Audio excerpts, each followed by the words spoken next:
vedere queste immagini si sente subito una grande commozione. Ho visto anche mio papà in quell'immagine. Scusate, si sente in fondo? Più vicino, Margaretto. Sì. Ecco, si sente. Quindi scusate se ho la voce un po' rotta, mi sono emozionata. Buon pomeriggio a tutti. Saluto indistintamente tutti voi, cittadini tagliolesi, e anche tutte le persone che sono venute da paesi limitrofi e anche abbastanza da lontano. Vi ringrazio sentitamente per la vostra presenza, una presenza che ci conforta nell'aver organizzato questo incontro in memoria del professor Vincenzo Melone. Una persona molto conosciuta nel Delta, nel Polesine, e che ha lasciato certamente in tutti noi un ricordo personale. È stato un protagonista della storia di questo paese, un protagonista nella vita pubblica, prima come insegnante della scuola media, qui a Taglio di Po per tanti anni, e poi come amministratore, come politico, come presidente del Parco del Delta, e quindi ha lasciato delle tracce significative per tutto il periodo che lo ha visto protagonista in questa nostra terra. Ed è stato soprattutto sindaco di Taglio di Po per tutti gli anni 90, dal 90 al 99. La sua morte, avvenuta in gennaio, ci ha colto quasi tutti di sorpresa. Soltanto pochi intimi e i familiari sapevano del suo malessere. E devo essere sincera, siamo rimasti, io almeno, sono rimasta senza parole. Però al contempo mi sono riaffiorati tanti ricordi rispetto a Vincenzo, come tanti ricordi, sono sicura, sono riaffiorati nella vostra mente. Così ci troviamo oggi qui, grazie anche al sostegno del nostro sindaco Laila Marangoni e all'approvazione della sua famiglia, la moglie Anna Volpe e le figlie Wanda e Tony, che amo familiarmente, che hanno approvato, questa idea di concretizzare un evento in memoria di Vincenzo, perché era giusto, secondo noi è doveroso, rivolgere un sentimento di riconoscenza anche nei confronti di una persona che con passione e onestà ha dato molto tempo della sua vita, ha dedicato molto tempo della sua vita alla vita pubblica. E chi fa politica sa bene che trascura anche degli affetti familiari. Alle volte si trascurano gli affetti più vicini. E questo è successo a Vincenzo come è successo a chi e succede a chi si dedica alla vita politica. Comunque Vincenzo ha lasciato delle tracce importanti e significative nel nostro territorio. E qui oggi noi non vogliamo fare una ricostruzione storiografica della sua figura, non ne abbiamo né le competenze e né gli strumenti. E io e Pierluigi ci daremo una mano per organizzare un po' gli interventi di persone che sono venute qui, amiche, conoscenti, ex alunni della scuola media, amministratori, politici, perché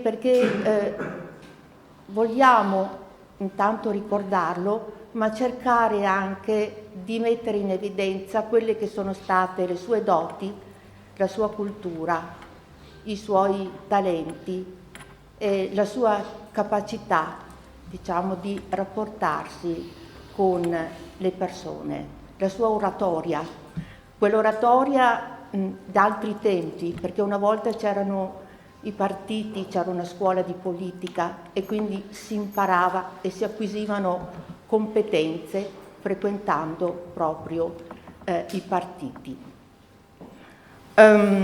Prima di passare però la parola al sindaco, vorrei ricordare anche un'altra persona che ci ha lasciato di recente, il professor Dimmer Manzolli.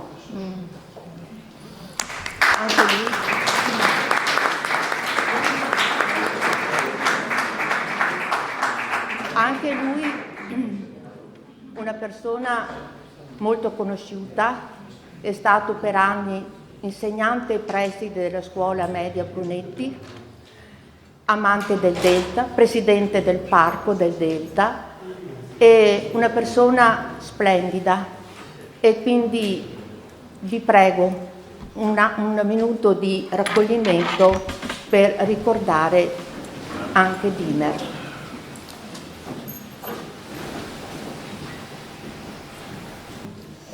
Lascio adesso la parola al nostro sindaco Laila Marangoni. Grazie Margaret per questa introduzione, grazie a tutti voi qui presenti. Il mio grazie di cuore va agli amici di Vincenzo Meloni per aver pensato questa giornata, perché a volte la si pensa ma non la si organizza. Invece voi avete contribuito in tutto questo, perciò per noi dell'amministrazione, per me in qualità di sindaco, è un onore essere qui e poter così partecipare insieme a voi a questo ricordo. Margaret, tu hai detto che tutti noi sicuramente abbiamo dei ricordi di Vincenzo. Io ne ho uno che forse in pochi sapranno, o forse non lo sanno neanche, però oggi lo voglio condividere con voi. Parlo di tanto tempo fa. È una cosa un po' personale, ma insomma non è che... anche per far capire quanto lui abbia anche inciso nelle mie decisioni. Tanto tempo fa ero con mio marito Piero andata da Tessarin, che è allora dove c'è la banca attualmente, c'erano i divani, c'era tutto un bel locale dove si poteva sostare. Eravamo lì a prendere un caffè, è venuto dentro Vincenzo insieme, però questo mi sfugge l'accompagnatore, se era Luigi, se era Mario... questo mi sfugge, non era solo. E ciao, come state? Tutto bene? Si è seduto lì, posso sedermi, prego? Con lui eri tu Luigi? Bene, allora puoi essere testimone che la cosa è vera. E così abbiamo iniziato a parlare del più e del meno, senza insomma tante remore, alcune stupidaggini che si dicono anche. A un certo punto mi fa, Laila, noi andremo a elezioni a breve, verresti in lista con noi? Io che di politica appena vedevo per televisione cambiavo canale, proprio non ero mai, ho detto Vincenzo, proprio a me devi chiederlo che non me ne intendo neanche, dice no, dice guarda vieni perché tu sei simpatica, intanto questo mi era chiesto subito il discorso. E poi sei una persona che decide, sei forte. Dico guarda sono onorata perché in effetti lo sono stata, però dico non me ne intendo, forse farei più male che bene. Dice ma no, vedrai che impari. Dopo al mio no non ha più insistito, perciò l'ho ringraziato, però porto quel ricordo veramente. Quando poi è passato del tempo e mi sono trovata a dire sì a qualcuno, eccomi qua, sono qua, e colpa è anche sua allora. Perché mi ha invogliato e non mi è mai passato dalla mente il fatto che avesse detto hai le capacità. Allora magari le avevo ancora meno, forse ne ho meno ancora anche adesso, però ecco mi sto applicando, sto cercando di non far brutta figura e cerco di indossare questa fascia che lui ha portato con onore, con affetto per Taglio di Po, perché in effetti lui si è molto prodigato per il nostro paese in tutti gli ambiti che ha fatto parte. Perciò io mi fermo perché so che gli interventi sono tanti, però ringrazio il fatto che ce l'ha fatto arrivare a Taglio di Po, vuoi che sia stata la scuola, vuoi che sia stato tutto l'insieme. Anna, e anche a voi, grazie per essere state tagliolesi, per essere tagliolesi. Buona giornata a tutti, ciao Vincenzo.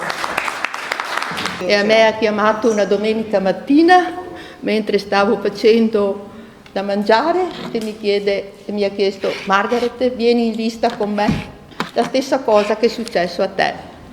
Va bene. Hai fatto bene a dire sì, ma tu te ne intendevi già, io ero proprio all'oscuro della politica. Grazie per questo ricordo, e adesso Pierluigi magari illustrerà come ci organizziamo nella presentazione. Allora, posso per cortesia aggiungere una cosa? Scusa. Però quel modo di avermi chiesto mi ha anche insegnato a capire le persone in modo diverso. Io le persone do quell'importanza che hanno per quello che fanno, per quello che sono, e mi è rimasto di non giudicarle per il partito al quale appartengono. Di conseguenza vedo in voi molte facce, ma sappiate che vi stimo molto. Anche se siamo a parti opposte politicamente, questa è una cosa che più che altro, specie in questi anni, che litigano e basta. Grazie.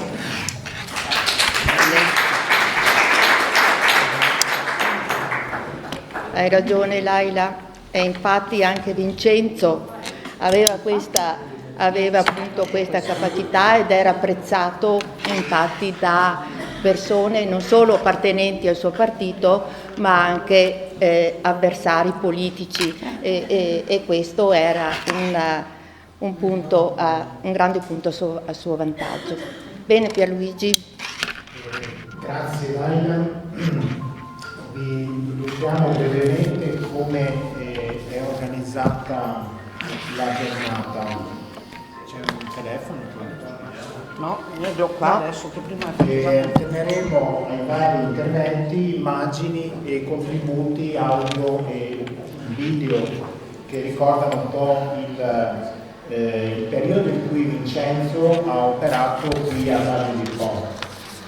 Infine l'onorevole Diego Crivellari, presidente del Consorzio Università di Rovigo, chiuderà questo nostro incontro e io a nome degli organizzatori lo ringrazio per la sua disponibilità, come ringrazio tutti i membri del comitato provvisorio che abbiamo costituito, insomma ci siamo incontrati qualche mese fa. A questo punto noi andiamo verso il primo step, diciamo, di questo incontro, che è quello dedicato al mondo della scuola. Quindi Margaret nuovamente introdurrà, diciamo, i primi brevissimi interventi che saranno alternati a delle foto, insomma, del periodo scolastico. Prego Margaret. Sì. Certamente la scuola è stata la sua prima scelta di vita, si sente vero fino in fondo, è stata la sua prima scelta di vita, e Vincenzo infatti dopo la laurea in lettere e filosofia all'Università di Napoli arrivò con la sua famiglia agli inizi degli anni 70, dopo aver vinto un concorso per insegnare la scuola media. Il ruolo lo ebbe nell'anno 74-75, è vero Marina? In quell'anno quindi ebbe il ruolo qui nella scuola media di Taglio di Po e iniziò l'insegnamento. All'epoca le scuole medie si trovavano nell'area dove oggi sorge la casa di riposo, cioè tra la ex caserma, quindi che era poi una ex caserma, la casa di riposo, e piazza Venezia. Molti suoi alunni lo ricordano, e quindi è presente qui in sala anche Cinzia Rodella, che è stata una sua alunna, e forse la prima classe dove Vincenzo ha insegnato, quindi proprio la prima classe che lui ha avuto. Cinzia, avresti un breve ricordo di lui come insegnante?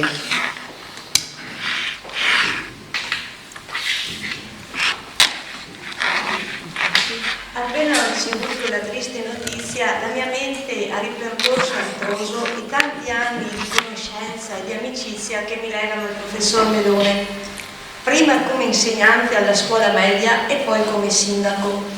Ho rivisto il primo giorno di scuola, è entrato in classe, l'anno scolastico era iniziato anche se da poco, e confesso che io ragazzina che arrivavo dalla scuola elementare ho avuto un po' di soggezione, ma in poco tempo la sua immensa cultura mi ha affascinato e alla fine della terza media ho scelto di iscrivermi al liceo classico come lui.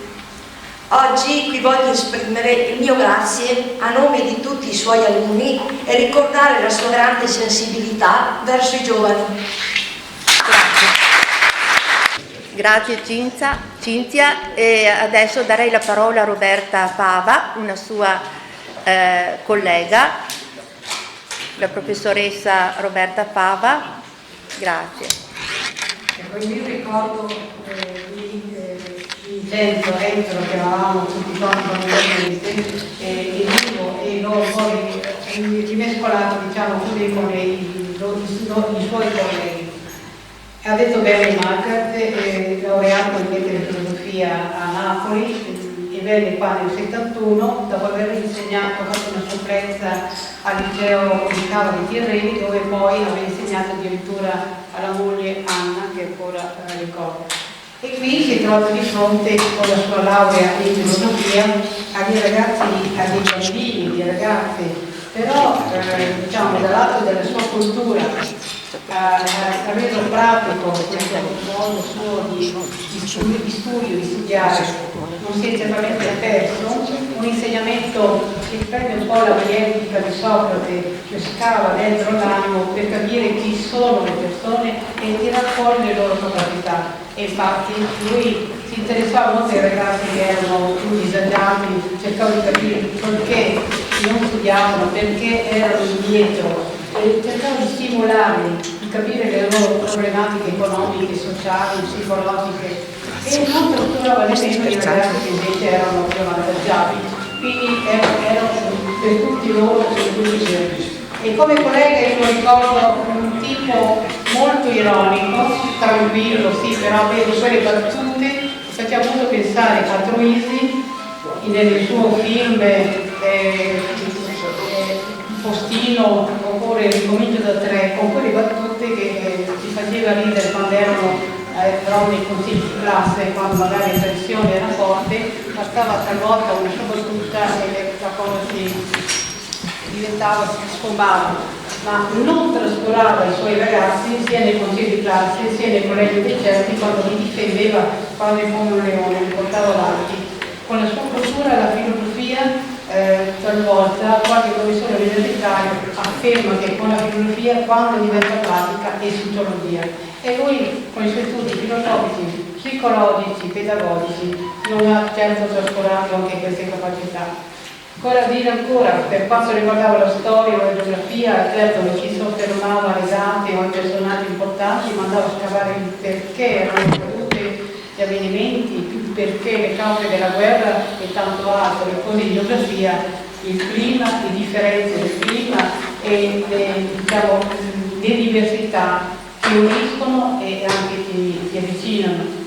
Quindi un Enzo, un Vincenzo, un professore, che era interessato sia all'ambiente, alle problematiche, ma anche al territorio, tant'è vero che poi lui è diventato presidente del Parco del Delta, quindi un personaggio che da privato come insegnante poi è diventato un personaggio pubblico, dando se stesso alla politica, al sociale, diventando il personaggio che è diventato.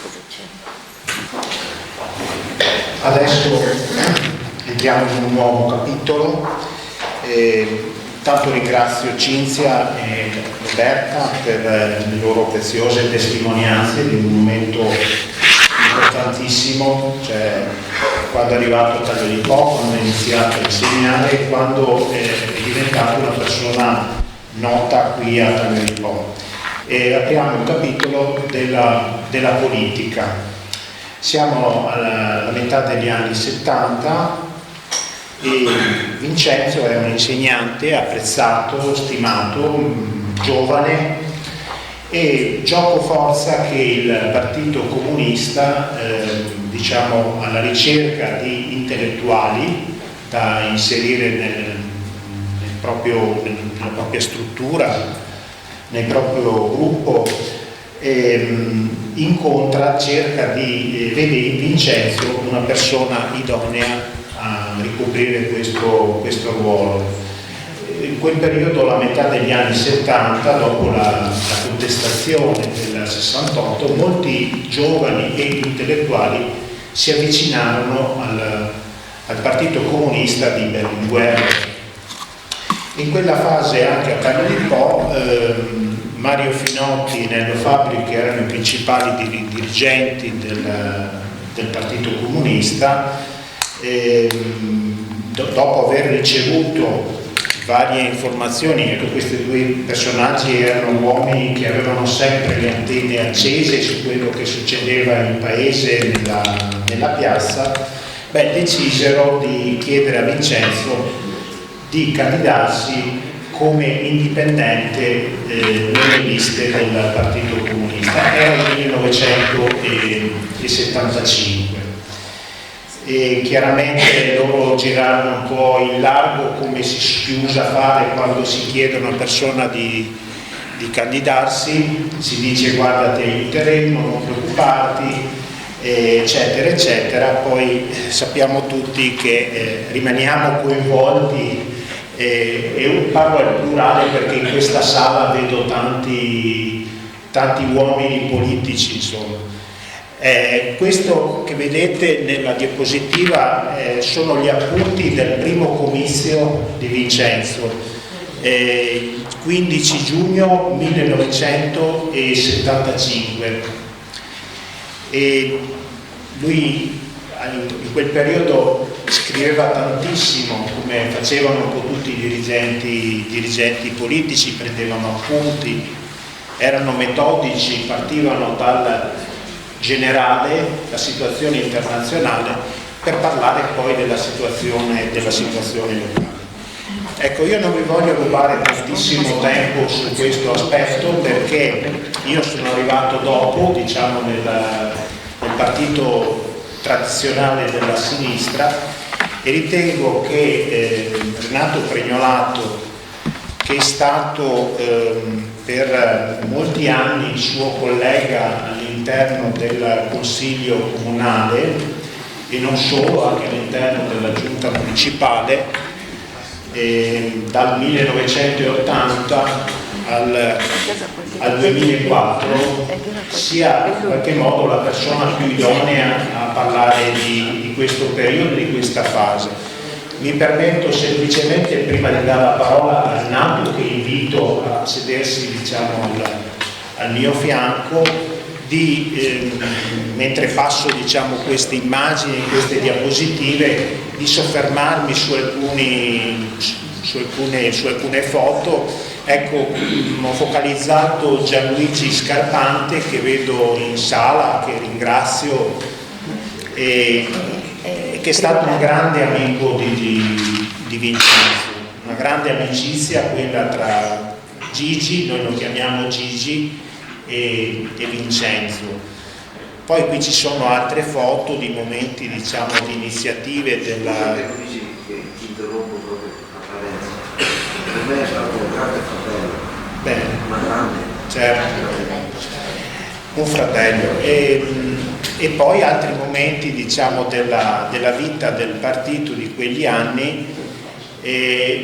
Brevemente, prima di cedere appunto la parola a Renato, mi preme sottolineare che chi era nel Partito Comunista viveva un'esperienza politica molto, molto intensa, perché allora non avevamo tutte le possibilità che adesso magari la sinistra di governare, soprattutto a livello locale, nelle amministrazioni, eccetera.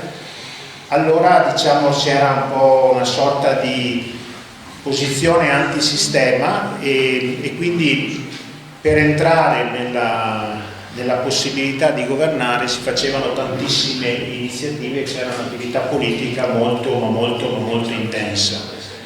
Quindi io direi di dare la parola a Renato Pregnolato, che ringrazio, che saprà parlare nel migliore dei modi quel periodo e come è entrato lui in politica anche nel 1980.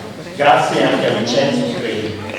Io ricordo che siamo alla fine della seconda metà degli anni 70.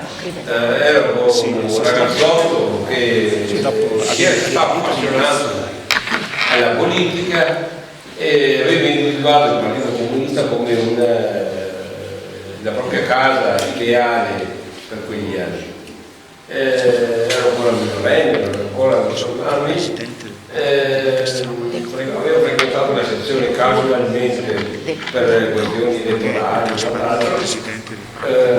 Siamo nel mese caldo, mi fermo con la mia bicicletta davanti alla stazione di Via Roma e entro incuriosito di poter parlare con qualcuno, di capire. C'era Vincenzo Bellone che stava scrivendo non quel comizio che vedete nella slide, ma stava scrivendo un comizio, così mi disse lui, stavo preparando un comizio perché stasera devo andare a Pozze, mi pare, a fare un comizio non so per quale scadenza elettorale.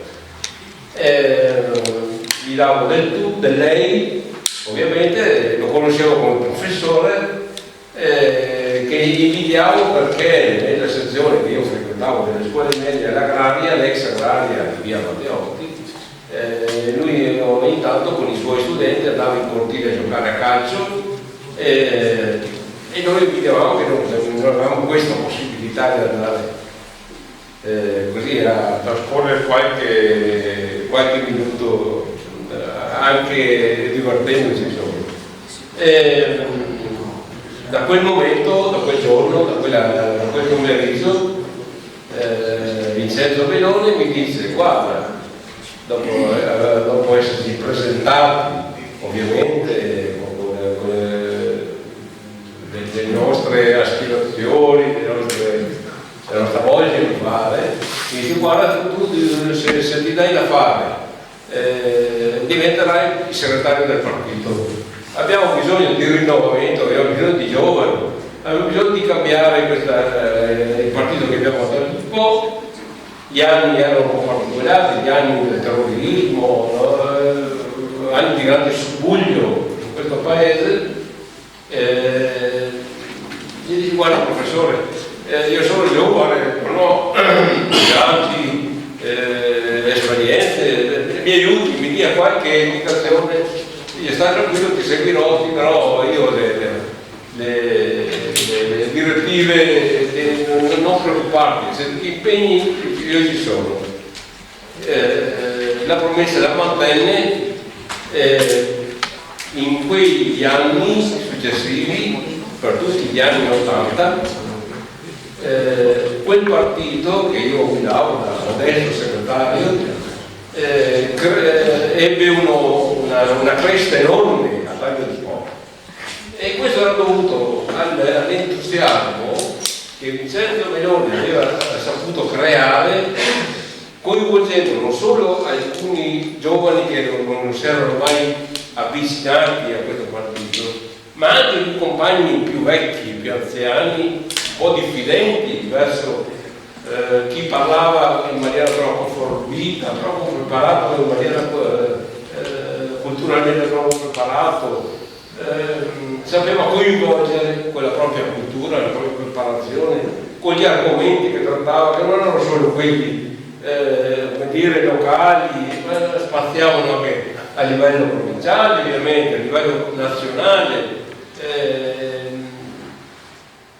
Le riunioni, se non c'era Vincenzo Bellone, non si facevano a taglio di poco. Questo era poco ma sicuro, perché Vincenzo Bellone venivano alle riunioni per sentire Vincenzo Bellone. Quel partito è andato avanti, è cresciuto anche, soprattutto, questo è giusto dirlo, a Vincenzo Bellone, che, come dire, ha creato attorno a sé entusiasmo, voglia di fare quello che dovrebbero essere i partiti, quello che erano i partiti allora, che adesso non lo sono, i veri partiti di popolo grazie alle aspirazioni di tutti. Cito un episodio perché Vincenzo era non solo bravissimo a, come dire, dal punto di vista politico-culturale, era anche un uomo molto, non l'ho mai visto arrabbiato in vita mia, anche un uomo ironico, un uomo che aveva cito, non so se faccio il tempo, perché mi hanno dato i tempi l'episodio del 90, due dirigenti della Democrazia Cristiana di allora chiedono di incontrare gli esponenti del PC per tentare di mettere in piedi una nuova giunta. Il PC e il DC avevano ottenuto risultati ottimi dal punto di vista elettorale. Vincenzo e io andiamo a una cena organizzata dai dirigenti della DC. In quella riunione, in quella serata, gli esponenti del DC ci prospettano un accordo e naturalmente dicono: naturalmente il sindaco aspetterà la Democrazia Cristiana, non da voi. Vincenzo Melone fa il suo discorso molto articolato, complesso, dando ragione alla DC, dicendo avete ragione, aspetta a voi il sindaco, anzi dateci i nomi così ci prepariamo, prepara addirittura il programma elettorale, le cose da fare. Io non intervengo perché non capivo qual era la sua strategia. Quando saliamo in macchina e torniamo a Taglio di Po, gli dico: ascolta Vincenzo, sei impazzito, ma il partito è per il sindaco al PC, sempre lui mi dice: ma ascolta, ti pare che ci hanno proposto il sindaco alla DC, ci hanno detto che hanno già preparato il vestito nuovo per il discorso ufficiale quando sarà insegnato, ha speso un sacco di soldi anche per questo signore, ci hanno offerto la pizza anche quella sera, ti pare che possiamo scontentarli? No? Insomma, ci siamo fatti una risata per tutta la Romea fino a Taglio di Po. Qualche giorno dopo ci incontriamo con il Partito Socialista, per questo erano le direttive, giunta di sinistra a Taglio di Po. Io, come segretario, propongo il sindaco Vincenzo Melone e nessuno ebbe nulla da dire. A luglio Vincenzo Melone diventa sindaco di Taglio di Po. Dopo tanti anni, dal primo sindaco comunista di Taglio di Po, che era stato Manzai, diventa sindaco di Taglio di Po, lo farà per 9 anni e lo farà bene. È stato insomma un onore e un piacere lavorare dal punto di vista politico, non solo per me, con Vincenzo Melone.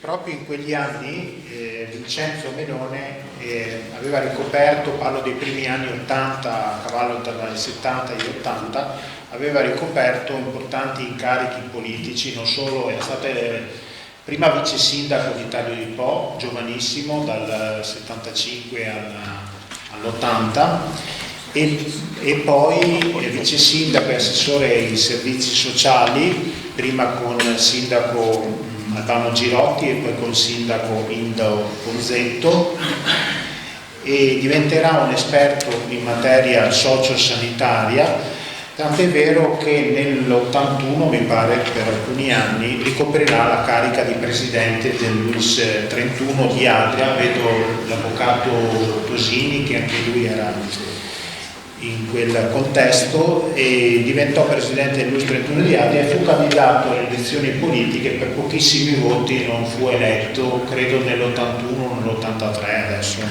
non entro nei particolari. Ne approfitto per salutare l'attuale presidente del parco, che ho visto entrare poco fa, Moreno Gasparini, e Diego Crivellari, che è entrato poc'anzi, presidente del Consorzio Universitario Vigo. Vedo che sono presenti moltissimi sindaci, ex sindaci degli anni 90, cioè del periodo in cui Vincenzo fu sindaco a Taglio di Po. Vedo Daniele Grossato, sindaco di Rosolina, mi pare dal 94 in poi. 95, vedo Ermenegildo Ghezzo, sindaco di Rosolina, che ben si ricorda le date del sindaco Daniele Grossato. E vedo Marina Bovolenta, sindaco di Corvola in quegli anni, e Geremia Gennari, sindaco di Contarina, Gianni Franchi, ultimo sindaco di Contarina e primo sindaco di Viro. Vedo anche, ho visto Gino Sandro Spinello, per diversi anni e soprattutto in quegli anni sindaco di Adria. Vedo tanti dirigenti politici, persone che hanno fatto un pezzo di strada. Mi dicono Biolcati è un po' nascosto, Fabio Biolcati, sindaco di Ariano, che ho visto sul momento. Bene, quindi a questo punto io direi di aprire una nuova fase, un nuovo capitolo. Sono passati gli anni 80, Vincenzo negli anni 80 nel frattempo sarà all'opposizione, il Partito Comunista sarà all'opposizione a Taglio di Po, perché in quegli anni succedeva una cosa strana: chi vinceva le elezioni si votava per i partiti, no? E poi si facevano le coalizioni, le giunte in consiglio comunale. Succedeva che chi vinceva le elezioni poteva andare all'opposizione e chi magari le perdeva un po', per poco, poteva poi aspirare a avere il sindaco. Quindi entriamo negli anni 90 e Margaret ci introdurrà, diciamo, l'argomento. Sì, ci avviamo a un periodo più recente della storia, negli anni 90, proprio gli anni che lo videro sindaco a Taglio di Po, proprio dal 90 al 99. Tra questi due, nel primo mandato fu eletto sindaco alla maniera in cui diceva Pierluigi. Nel secondo mandato invece ci fu l'elezione diretta da parte del sindaco, vero Marina se non sbaglio? E io poi feci parte del secondo mandato come assessore alla cultura, all'associazionismo, le solite pari opportunità, perché le pari opportunità le si danno sempre alle donne. E ricordo anch'io quando, come Laila, che mi telefonò quella domenica mattina e cadi dalle nuvole perché mio papà non mi disse niente, mi disse semplicemente, che era vice sindaco, che era stato vice sindaco nel primo mandato, mi disse: guarda che ti deve telefonare Melone. Ne dico: ma per cosa vorrà? Mi telefona e dice: senti Margaret, vieni in lista con me. In lista? Quale lista? Proprio ero zero in politica anch'io, cioè proprio zero, nel senso, perché non avevo mai partecipato, cioè sì, in casa si parlava di politica tutti i giorni, quindi la politica la si masticava tutti i giorni con mio papà, perché non si parlava di affari di famiglia, ma di affari del paese e di questi, cioè del bene della comunità, cioè di questo problema, di quell'altro problema, e quindi la politica la si masticava in famiglia, si può dire quasi tutti i giorni. Bene, entrai anch'io in quella giunta insieme a Sandro Vidali, insieme a Giuseppe Di Trapani, il dottor Giuseppe Di Trapani, che fu vice sindaco, e a Manzin, ex direttore della Cassa di Risparmio. Beh, che ha detto di salutarci. Sì, porto i saluti, dice Pierluigi, che ha detto di salutare tutti. Manzin sarebbe stato presente se non avesse qualche problema di salute.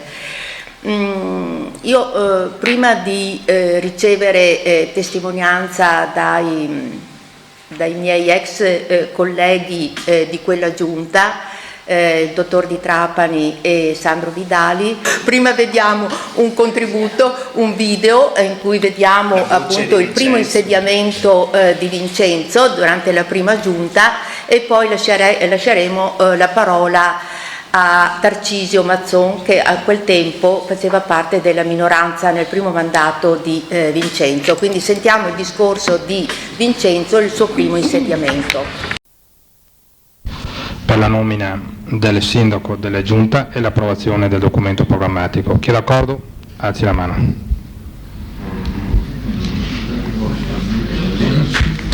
Chi è contrario? Chi si astiene? Evidentemente nessuno. Allora, la votazione dice 12 favorevoli e 8 contrari, per cui a taglio di poda stasera abbiamo la nuova giunta e il nuovo sindaco nella persona del professor Vincenzo Meloni.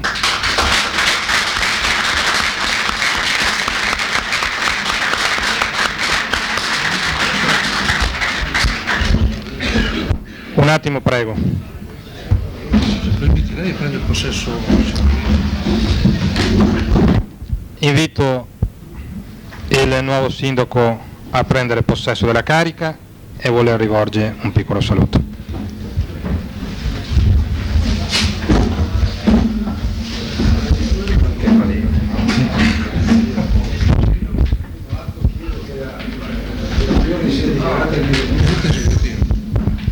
Chi è favorevole alle immediate esecutività della delibera? Chi è contrario? Chi si astiene? Unanimità. Forse in altre circostanze iniziare il saluto al Consiglio Comunale e alla cittadinanza con una frase che può essere solitamente ritenuta retorica, quella di dire sono emozionato. È la verità, anche se, come hanno ricordato molti consiglieri questa sera, provengo già da un'esperienza di tipo amministrativo in questo stesso comune, nel quale dal 75 all'80 sono stato vice sindaco, ho ricoperto altri incarichi anche onerosi di natura amministrativa, ma questa sera questo incarico mi crea una particolare emozione e vi prego di comprendermi, perché oltre ad essere in questa circostanza, in questo momento, per la volontà dei partiti, che io ringrazio, che hanno dato origine, credendo fermamente nella possibilità di creare una giunta di sinistra e di progresso, a taglio di po' già da 2 mesi a questa parte, anticipando, come qualcuno ha ricordato, quello che è il quadro che poi si è definito via via in questi giorni, rappresentando con soddisfazione un risultato enorme nella provincia di Rovigo, laddove si sono costituite un'infinità di giunte di questo tipo, e con orgoglio che io mi accingo a presiedere questa giunta, e con profonda emozione, perché penso che mi comprendiate in questo: se è difficile diventare sindaco, può esserlo a distanza di 800 chilometri da casa propria, ma sono 20 anni che vivo in questa cittadina e credo di essermi assimilato profondamente a questa realtà, probabilmente anche per delle sintonie che esistono con il Sud, con situazioni di emarginazione economica, situazioni di difficoltà, situazioni nelle quali non sempre è facile vivere e non per tutti è facile vivere. Vi chiedo scusa di questa divagazione e volevo fare alcune precisazioni che poi raccolgono un dato che io ritengo estremamente positivo, che al di là delle differenziazioni che sono emerse questa sera, un comune denominatore mi pare che sia venuto fuori da tutti i gruppi politici, compreso la Democrazia Cristiana, che accetta il ruolo di minoranza e di opposizione, che è quello che i tempi stanno cambiando, e se i tempi stanno cambiando, dovere degli amministratori, dei pubblici amministratori, è saper cogliere le novità che esistono nella storia e nella realtà nella quale si vive. Una realtà probabilmente è già mutata, quella di una richiesta profonda da parte dei cittadini, di un modo diverso di far politica, un modo nel quale si riscopra appieno la democrazia, la partecipazione, e mi pare che anche la legge, la nuova legge, vada in questa direzione, per cui il ruolo dei soggetti attivi della realtà che devono fare le scelte mi pare che venga notevolmente potenziato. Questa giunta non nasce, mi permetto di dire, né in uno stato di confusione, né in uno stato di precarietà e nemmeno in uno stato nel quale abbozza frettolosamente dei programmi. Io sono convinto che i programmi sia meglio attuarli che non scriverli, sono convinto che gli esami si facciano alla fine di un percorso e non quindi all'inizio di una strada che comunque è difficile e tortuosa per tutti, che vede i nuovi amministratori, i nuovi assessori, la nuova giunta e il nuovo consiglio comunale in una situazione modificata profondamente. Sicuramente non ancora, né io né voi, ci rendiamo conto di quanto è mutato anche a livello legislativo. La garanzia deve essere, e in questo senso io mi impegno, non solo in qualità di sindaco, ma penso anche di poterlo fare a nome di tutti i partiti che hanno dato origine a questa coalizione, nel rispetto profondo della collegialità che io applicherò e che io pretenderò che venga applicata, ma non solo la collegialità, la realizzazione di un sogno che in questa sala è riecheggiato diverse volte per molti anni, quello della trasparenza e quello possibilmente del coinvolgimento. E in questo io non intenderei essere frainteso. Disponibilità assoluta per quanto mi riguarda e per quanto riguarda il mio partito che dà origine a questa coalizione insieme con gli altri partiti. La piena assoluta disponibilità per la comprensione dei bisogni della gente, per le nuove emergenze e per le nuove istanze sociali che verranno avanti, ma questo non significa nel modo più assoluto la demagogica dichiarazione di voler sempre e necessariamente accontentare tutti. Fare politica significa fare delle scelte, queste scelte noi intendiamo farle per stabilire delle regole. Chi amministra deve stabilire delle regole più che accontentare gli individui. Queste regole devono essere le più eque, le più giuste, devono essere quelle che soddisfano il maggior numero di cittadini del nostro comune. Questo significa per me disponibilità, questo dovrà significare, a mio avviso, per la nuova giunta, la disponibilità verso i bisogni della gente, senza giochi né demagogici né di altro tipo. È ora anche di mettere fine a certi modi di far campagna elettorale, a certi modi di rapportarsi con la gente, e questo vale per tutti, anche per noi. Questa non è una dichiarazione o una lezione di politica. Intendiamo procedere in questo modo anche perché crediamo che soltanto con la collaborazione di tutti, del Consiglio Comunale, io ho apprezzato questa sera in modo particolare alcuni interventi che hanno il segno di una vera apertura e che sono provenuti un po' da tutti i banchi, e io mi auguro che questo corrisponda nella realtà. Da parte nostra certamente non sarete delusi in questo. L'onestà, la trasparenza non devono essere solo una professione teorica, ma deve essere applicata anche quotidianamente. Bisogna dare testimonianza ai cittadini di questo, anche quando non si riuscirà necessariamente a soddisfare tutte le esigenze e di tutti. Non esistono, e mi avvio alla conclusione, non esistono né vincitori né vinti quando si va ad amministrare. Esiste uno sforzo comune che, se ci vede uniti, produce risultati, e io credo in questo senso che le linee programmatiche avevano ed hanno questo segno, il segno di alcune grandi questioni che è vero sono applicabili anche ad altri comuni, ma che rimangono nella nostra realtà problemi da risolvere. Se saranno diversi, se ce ne saranno di più, se saranno risolti di più, e sicuramente anche in uno spirito di collaborazione che ci vede, ci ha visti da sempre, per la verità, anche non solo per professione e per dichiarazione personale, ma anche per i partiti che rappresentiamo, particolarmente sensibili alle istanze sociali, a quelle dei giovani, ai quali necessariamente una società deve guardare, non solo ai bisogni della terza età, legittimi e da è da esaurire, ma soprattutto la proiezione verso il futuro, e questa Giunta, anche per l'età media che rappresenta, mi pare che possa essere in questo senso una garanzia. Va aiutata.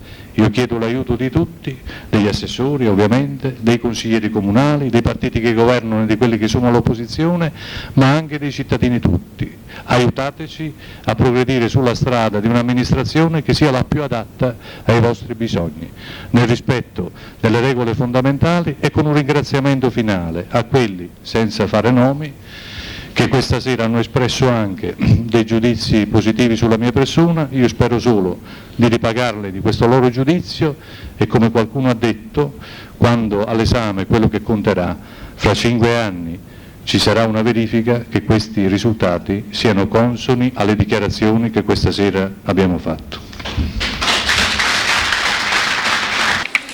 Avrete senz'altro ammirato lo stile di Vincenzo, le sue capacità oratorie e soprattutto le sue parole sempre misurate. Un linguaggio forse tipico, lo dicevo all'inizio, di una persona intanto di cultura, ma anche della vecchia scuola politica che seguiva certe prassi, quasi un galateo che oggi si è perso. Allora non aggiungerei altro, perché avete ascoltato un discorso, non solo un eloquio davvero forbito, ma anche tutto un programma con una chiarezza di intenti che sembra quasi che di attualità. Ecco, un programma. Se qualche amministratore adesso pronunciasse quel discorso, sarebbe un discorso ancora attuale. Per tutto quello che ha detto, la partecipazione, la trasparenza nell'attività amministrativa,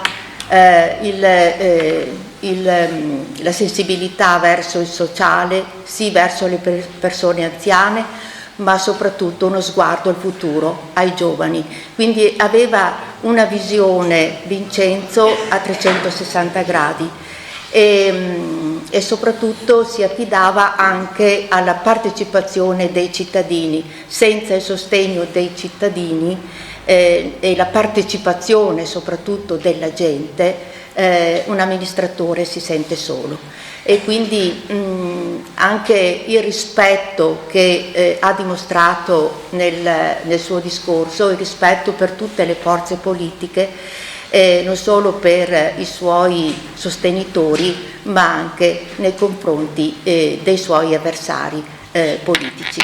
Ora darei la parola a Mazzon, che nel primo mandato era, mi pare, all'opposizione, vero Tarcisio? Ci troviamo infatti oggi qui a ricordare Vincenzo Melone, una persona che per diversi anni è stata protagonista della vita del nostro paese. Vincenzo Melone è stato uno dei pochi personaggi politici a non essere entrato in punta di piedi il Consiglio Comunale. Fin da subito, infatti, non ha avuto bisogno di iscriversi ad un partito né di intraprendere alcun apprendistato, bensì ha fatto il suo ingresso in maniera estremamente dirompente, con forza, facendosi notare istantaneamente per quelle che per me sono sempre state le sue caratteristiche di spicco: intelligenza e cultura. I suoi interventi in Consiglio Comunale non sono mai stati banali, bensì brillanti. Per questo ogni volta che venivano accolti e ascoltati con pieno interesse, passaro facilmente da discorsi lunghi e articolati, sempre e comunque comprensibili a chiunque, ad interventi brevi e concisi, come soltanto il dono della sintesi che lui e poche persone hanno e possono vantare. Vorrei riportare alle memorie anche la sua straordinaria capacità di anticipare i tempi. Ricoprì infatti anche il ruolo di presidente del Parco del Delta, in un'ottica quasi futuristica al tempo, ma oggi all'ordine del giorno, a seguito in particolare della pandemia e di una conseguente riscoperta del territorio circostante e del turismo che è chiamato slow, lento. Lento non era tuttavia il suo pensiero, perché anche in un'altra circostanza si trovò allo stesso modo ad arrivare in anticipo rispetto ad altri politici e partiti, compreso quello a cui io appartenevo. Mi fa molto piacere poter ricordare questo evento, perché ci ritroviamo uniti nella diversità, nella volontà di voler portare il servizio socio-sanitario a quella che sarebbe stata la sua sede naturale all'interno dell'isola di Aricata, il nostro paese. La richiesta non venne accolta al tempo, bensì soltanto in tempi recenti, ma fu un onore poter collaborare in una visione unita e futura per il benessere del nostro paese, nonostante le ideologie contrastanti. Non è una novità per chi mi conosce confermare oggi la grande ammirazione nei suoi confronti contro dall'altra parte della barca. Io e Vincenzo siamo sempre stati identici, lui comunista, io democristiano, uno in maggioranza e l'altro all'opposizione, mai insieme, e in un periodo dove ideologia e contrapposizione erano molto forti. Tuttavia, questo non ha impedito che tra di noi, due persone tanto diverse, ci siano sempre stati rispetto, stima e amicizia.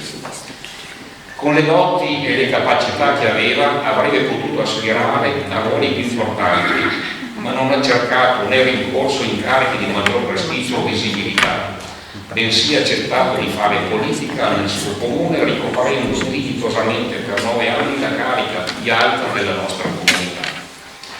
Anche nella sua vita privata avrebbe potuto frequentare persone di livello culturale pari al suo, ma ha preferito cercare tra le persone più umili le sue amicizie.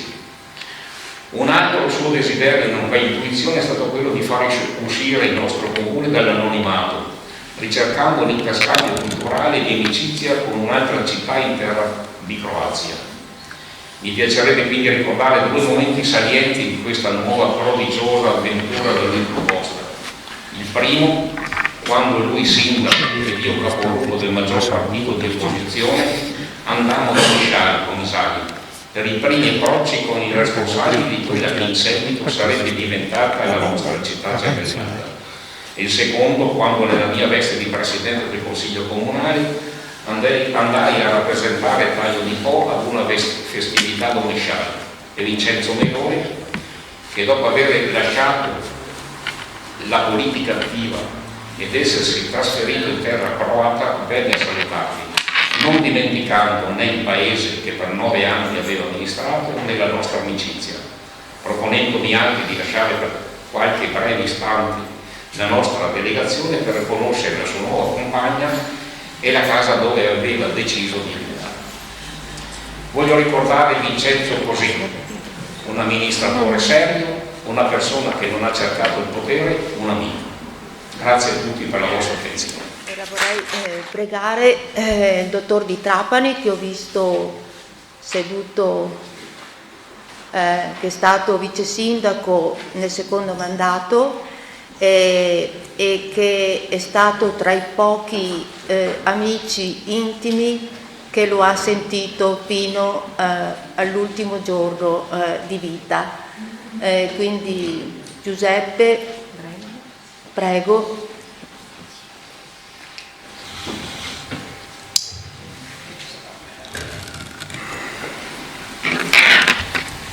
Buonasera a tutti. Scusate, sono un po' commosso, non ho scritto niente perché voglio ricordarlo con parole che scorgano dal cuore. L'amicizia con Vincenzo è datata da quando quasi lui è arrivato qui a Taglio di Po. Io ero appena arrivato come medico a Taglio di Po, è successo un fatterello, qui c'è Giannino Di Anni, il mio angelo custode all'inizio quando quando sono arrivato, stava succedendo un inghippo con una delibera e allora Giannino Dian dice guarda, dice ora facciamo un giro tra i politici, però e mi ha fatto conoscere Mario Finotti e Fabrinello. E due personaggi con cui, malgrado fossimo di sponde opposte, con cui sono riuscito a instaurare un'amicizia, tanto che poi sono anche diventati miei assistiti, miei pazienti. E in quelle occasioni cominciai a conoscere anche Vincenzo. Però il tutto nasce quando io ero in consiglio comunale, sono stato eletto, la mia origine politica sono nella Democrazia Cristiana, più verso, sarei un dossettiano, diciamo, della sinistra DC. Ci trovavamo oramai alla fine degli anni 90, la Scure di Mani Pulite aveva un po' fatto i suoi danni, oppure aveva innescato un processo di rinnovamento della politica italiana. E possiamo dire che la giunta di centrosinistra che è nata a Taglio di Po è stata una delle prime, è vero Margaret? È stata una delle prime. Fondata su che cosa? Naturalmente fondata su un rapporto di lealtà e di non competizione. Io non dovevo competere con Vincenzo, con altri amministratori, perché mi trovavo in quel momento a fare politica secondo un ideale di servizio alla comunità. Del resto, nelle parole che abbiamo sentito di Vincenzo Melone, anche lui intendeva la politica come servizio alla comunità. Lui amava questo paese, come lo amo io, dove vivo oramai da 48 anni, dove ho svolto e continuo a svolgere un'attività che è altamente sociale, che mi ha portato a conoscere quelli che sono i bisogni e le ansie, le preoccupazioni di questa comunità, e lui li aveva completamente metabolizzate. Quei 4 anni sono stati, perché è stata la prima e l'unica amministrazione che durarono 4 anni, poi subito dopo sono state portate, sono ritornate a 5 anni. Sono stati 4 anni stupendi. Insieme a lui ho fatto un'esperienza politica e amministrativa che veramente mi ha arricchito. La nostra giunta, è vero Sandro, era una fucina di progetti e sono passati ora qui in rassegna. Abbiamo ereditato alcune patate calde, tra cui il municipio e la casa di riposo. E io, oltre a essere vice sindaco, ero anche assessore ai lavori pubblici e all'urbanistica. Pensate, un medico che si deve occupare, perché ho dovuto fare un tirocinio di formazione non indifferente, però lui mi ha aiutato. Lui non mi ha mandato allo sbaraglio, ma così non ha fatto con nessun altro dei componenti della giunta. Lui aveva un senso di responsabilità enorme. Lui sapeva quali potevano essere le mie difficoltà e mi ha aiutato in questo percorso. Durante questi 4 anni la giunta da lui presieduta come sindaco ha vissuto in un'atmosfera di collaborazione, di sussidiarietà tra le varie, figure, perché lui aveva un potere, una capacità di mediazione enorme, enorme. Quei piccoli contrasti che potevano sorgere all'interno della giunta, lui aveva un modo, ma non so, guarda, a volte ci penso, aveva un modo, ma così, diciamo, anche dal punto di vista della relazione talmente umana, che arrivato a un certo punto si riusciva a risolvere le problematiche e i contrasti che potevano nascere.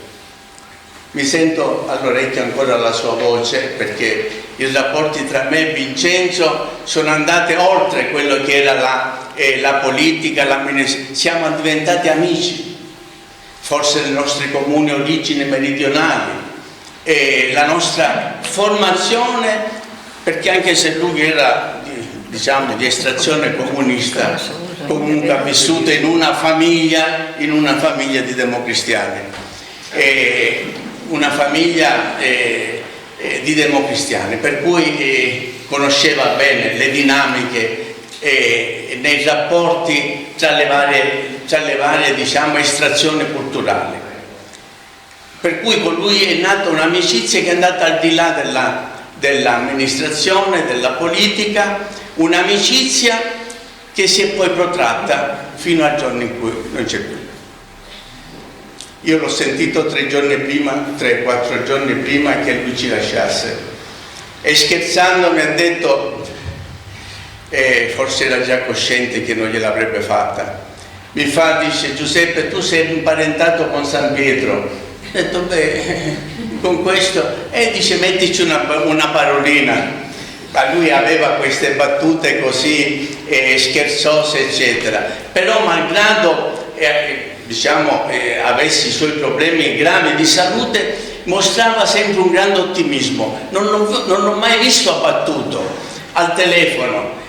Lui mi chiamava Giuseppe, alla meridionale un pochino, da noi non esiste Beppi, o esiste o Giuseppe o Pippo o Peppino, quindi usavo questi mostrava sempre una vitalità enorme, anche nella malattia, perché lui qualsiasi problematica che aveva mi chiamava, mi diceva, mi mandava per WhatsApp gli esami che faceva, indubbiamente ho detto, da quando ti sei allontanato da me mi pare che le cose non procedono tanto bene.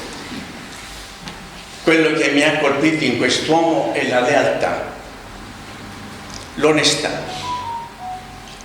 Lui per non essere accusato di nepotismo non ha mai fatto qualcosa che potesse agevolare la sua famiglia, diciamolo pure, che potesse agevolare la sua famiglia. Il suo modo di amministrare era limpidissimo, limpidissimo.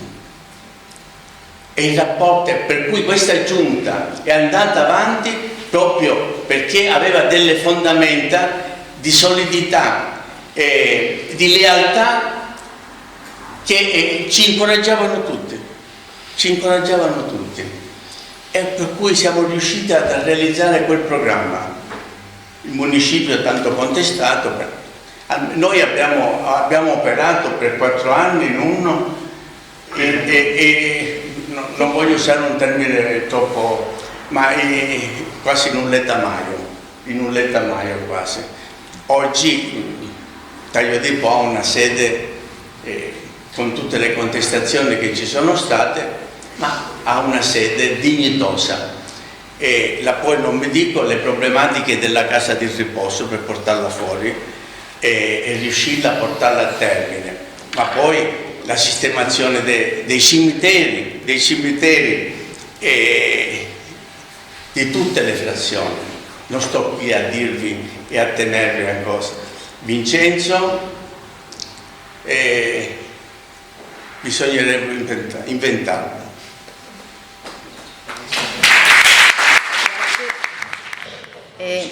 Ora la parola a Sandro. Ricordo che nel secondo mandato noi tutti gli uffici erano qui in questa sala e noi facevamo le giunte in una saletta dove c'è adesso la biblioteca, dove c'è adesso l'Informa Giovani. In una saletta fumosa facevamo le giunte perché fumava Vincenzo, fumava Sandro, fumavo io e quindi il dottor... Fumava anche Beppe? Fumava anche Beppe, fumava anche Giuseppe, fumo passivo e anche Manzin. Ecco, ricordo, e dopo ti lascio la parola Sandro, che facevamo le giunte almeno una volta alla settimana. Di sera dopo cena andavamo a casa anche a luna di notte e quando uscivamo dai consigli comunali o da una giunta, Vincenzo diceva: Margaret, mi piacerebbe entrare nel mondo del non pensiero. Avevo questa frase che mi è rimasta in testa perché del non pensiero, cioè discutavamo talmente di tanti problematiche ed era così, partecipava proprio, come diceva prima Giuseppe, sviscerava proprio i problemi fino in fondo, diceva per deliberare bisogna conoscere la vecchia politica e quindi stavamo ore e ore anche su uno stesso tema e quindi questa frase mi è rimasta davvero impressa. A te Sandro. Buonasera a tutti. È un onore per me essere qui. Devo dire grazie alla tecnologia perché per quanto sia anche tecnologia da poco, quella che ha messo in mostra Vivian questa sera però mi ha dato... Sì, scusa.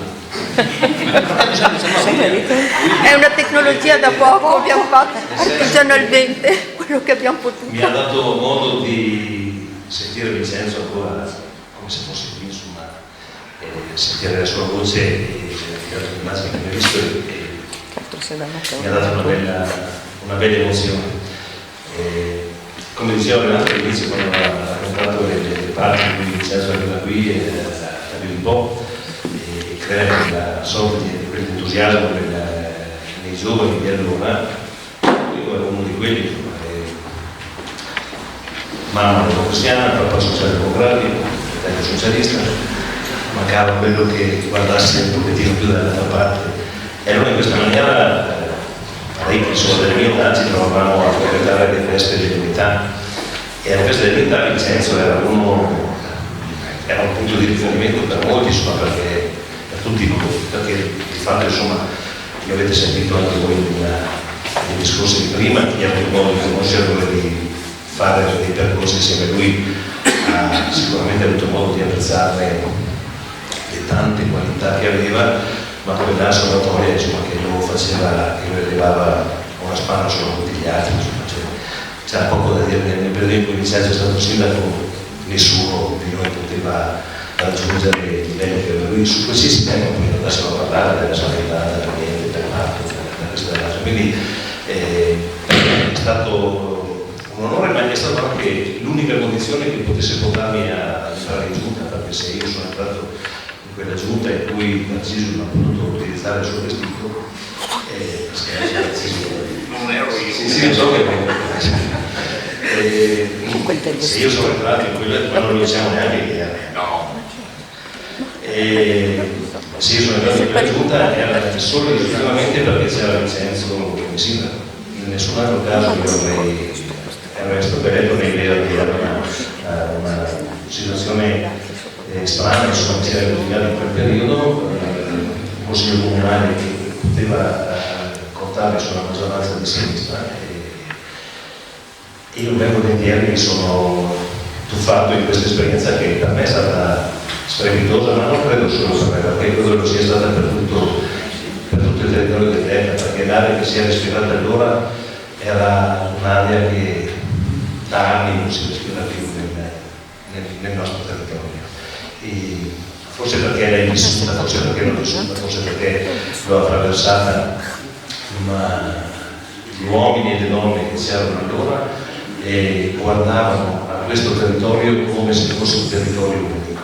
Ed era una cosa abbastanza strana perché allora erano comuni molto divisi, molto lontani l'uno ci sono stati degli eventi che hanno cementato proprio l'amicizia e la sinergia fra i vari amministratori dell'Europa. Ne parlavo per 12 anni e anche Geremia parlando del piano d'area e parlando del parco, però quelli sono stati periodi in cui si è guardato veramente lontano e Vincenzo in questo aveva una capacità non solo di direzione ma più anche di stimolo per tutti quanti per mettere insieme anche le posizioni che erano le più distanti e quindi giustamente questo si è ritrovato a ricoprire per primo il ruolo di presidente del banco e poi insomma, chi si ricorda quando si parlava di parco nel delta del po' prima che arrivava l'istituzione, si ricorda poche aree che immaginatevi che aree poteva tirare,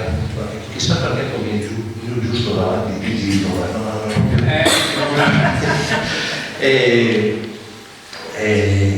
quell'area che era già un'area pesante, immaginatevi per un ambientalista, per un verde, era una cosa da minacce che avevamo anche ricevuto, insomma, le foto sempre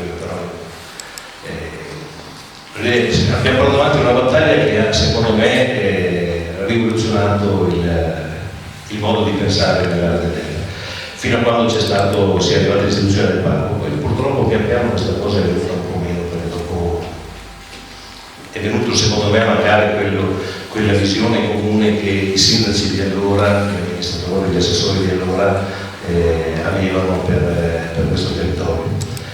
Ripeto solo una parola di quello che ha detto Giuseppe, perché in più devo concludere con quello.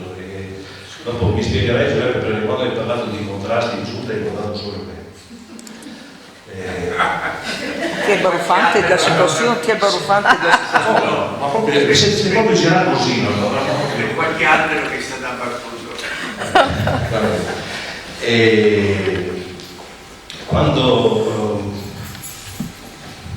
l'onestà che io ho visto, la fiducia che io avevo in Vincenzo è quello che mi ha fatto fare dei passi che per un ragazzino, insomma, avevo 27-28 anni, non mi riconoscevo neanche per gli anni prima delle fotografie che vedevo. Però l'onestà e l'integrità che io ho visto in Vincenzo era una cosa che mi dava una fiducia immensa.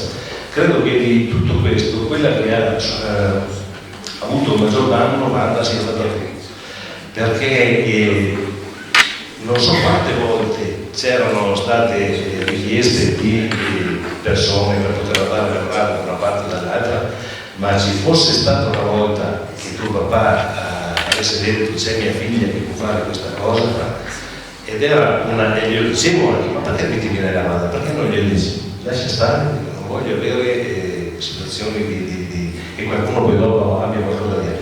Ecco, la politica che aveva in mente, nel modo di amministrare che aveva Vincenzo, la politica di Vincenzo era proprio quella di servire la comunità, non di guardare il proprio interesse. Sono cose che oggi sono un pochino più difficili da trovare. Grazie. Entriamo in un nuovo capitolo, in parte accennato da Sandro, che è quello del piano d'area, del parco, cioè del fatto che a partire dagli anni 90 i sindaci dei nostri comuni limitrofi si incontrarono molto più frequentemente che in passato. In passato c'era l'acquedotto, la gestione dell'acquedotto oppure la gestione dell'ULS che faceva incontrare i sindaci periodicamente soprattutto, e a partire da quegli anni ci furono due questioni: il piano d'area, l'approvazione del piano d'area soprattutto nei primi anni 90, piano d'area che coinvolse i comuni lungo la Romea e poi successivamente qualche anno dopo l'istituzione del parco del Delta del Po. Diciamo che in quel periodo i sindaci del Delta acquisirono sempre di più la consapevolezza che facevano parte, che stavano gestendo un territorio unico e con sue peculiarità, diverse dal resto del Veneto e anche del Polesine, e a percepire questo come un perimetro dello sviluppo locale del Delta del Po. Su queste questioni io chiamerei a parlare sul piano d'area Gianni Franchi, ultimo sindaco di Contarina, abbiamo detto, e primo sindaco di Portoviro, e Geremia Gennari invece ci dirà qualcosa, un ricordo, soprattutto in riferimento al parco del Delta degli anni 2000. Ecco, chiamo prima Gianni Franchi, prego Gianni. Io per evitare di perdermi, perché sono troppe le cose vissute insieme a Vincenzo, l'ho provato a scrivere, anche perché più e non solo per piano d'area, con Vincenzo ha coinciso tutta la mia vita politica istituzionale, e quindi dagli anni 70 in poi non c'è un evento che mi veda coinvolto politico amministrativo che non vedesse anche la presenza sua, e quindi l'emozione sarebbe troppa se mi mettessi a parlare a braccio, non ne uscirei. Allora, parlare di Vincenzo in questi giorni è stato come sfogliare un vecchio album di foto, di famiglia, un'ondata di ricordi, di emozioni che ti assale. Vincenzo ha accompagnato pressoché tutta la mia attività politica-istituzionale e da lui devo molto. Egli è stato sindaco a cavallo tra la prima e la seconda Repubblica, sapendo incarnare correttamente, ed è questo importante, mi ricordavo anche prima, lo spirito sia dell'una che dell'altra. Nella stagione dei sindaci eletti direttamente dai cittadini, lui ha saputo diventare un punto di riferimento pacato e serio dei giovani e scalpitanti sindaci dell'epoca, come sottoscritto, Vico Principale dei Portotolle, Daniele Grossato di Fiorolina, Fabio Fiorcati di Ariano. Ma quel periodo ha anche coinciso con uno spirito di collaborazione, ed è stata ricordata anche da altri qui, di fiducia tra questi, che ha portato importanti risultati, a cominciare dal parco per poi finire ai tanti progetti fatti insieme. Questa è la cifra caratteristica di Vincenzo, la capacità di mediare, la capacità di discutere, la capacità di mettersi, di sporcarsi le mani, nel senso di rivolcarsi le mani e di cimentarsi sulle cose. Non era un parlare vuoto, non è un intellettuale della Magna Grecia, come lo si voleva parlare, ma era uno che sapeva mettersi lì a lavorare giorno e notte. Questo metodo, per la verità, era già iniziato nel 93 come piano d'area, che forse è emblematico di questo metodo, che rappresenta l'assunzione di responsabilità dirette da parte dei sindaci nei confronti della regione e dei propri concittadini, e che ha portato a fare anche cose rivoluzionarie per l'epoca allora, ma anche oggi, come quello di finanziare insieme vari comuni dell'area del Delta progetti che erano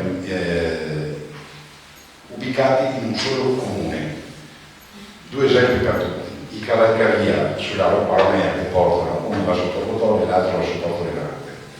Questi non c'erano i finanziamenti completi e i comuni si tassavano e tiravano fuori, tutti i comuni dell'area tiravano fuori dei soldi per completare il finanziamento. Vorrei capire se fosse mai possibile al giorno d'oggi di nuovo un metodo di questo genere.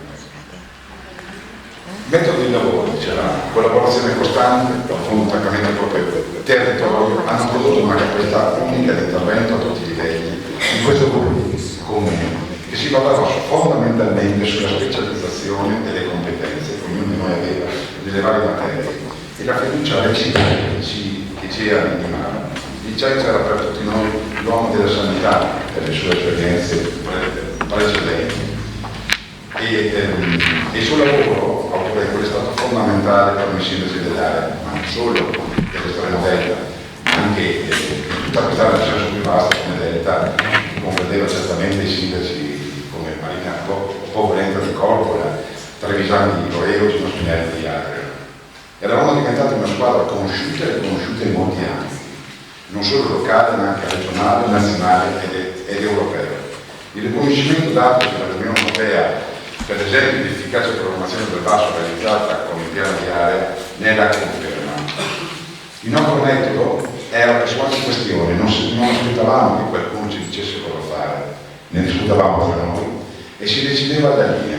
E se su qualche questione non ne sapevamo abbastanza, si studiava e si andava alla ricerca delle altre esperienze, in giro per l'Italia o il mondo, che potessero esserci di tutti gli esempi. Come non ricordare quel viaggio eroico in Camarga per vedere quell'esperienza di parco, andando a dormire nel box di cavalli, certamente restaurato, ma sempre un box di cavalli era, con un unico bagno esterno. Questo spirito e questa forza ovviamente ha avuto anche i suoi detrattori, che non hanno perso occasione per tentare di bloccarci o comunque per metterci sotto controllo. Anche qui gli esempi si sprecherebbero, ma non è la giornata per questi, anche se posso garantirvi che hanno trovato pane per i loro denti.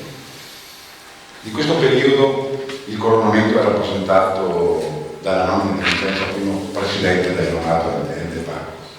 Ricordiamolo, quel primo anno il parco non aveva, pur essendo un ente regionale, letteralmente una lira. Abbiamo dovuto come comuni autotassarci con 1000 lire per abitante per riuscire a far fronte alle grandissime spese di funzionamento.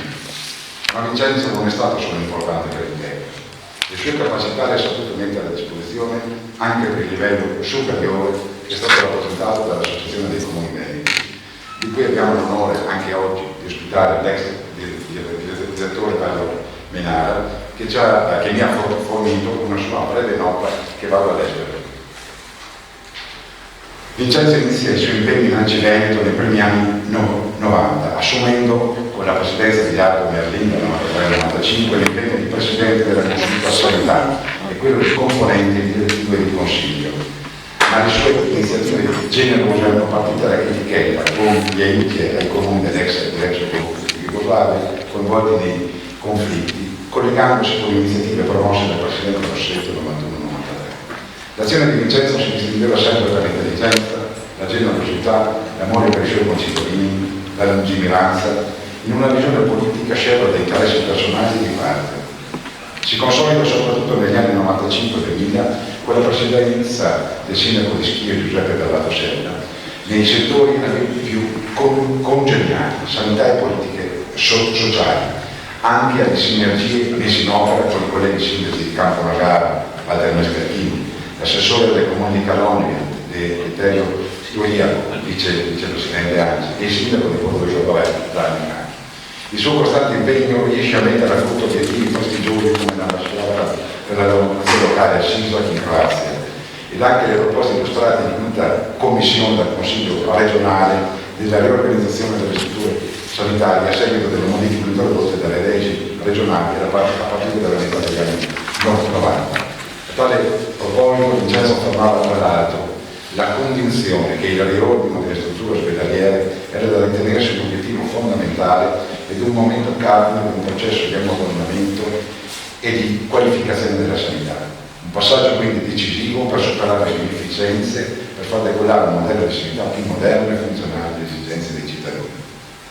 E coniugando le esigenze dei piccoli comuni con quelle delle grandi città, in un documento elaborato in un apposito comitato predispone una nota per la ministra allora Livia Turco, che tra l'altro afferma: è incredibile che in nessuna delle commissioni preparatorie della conferenza nazionale sia stata prevista la presenza dei rappresentanti dei comuni, i cui sindaci eletti direttamente dai cittadini rispondono loro della vivibilità delle città che sono chiamate a governare.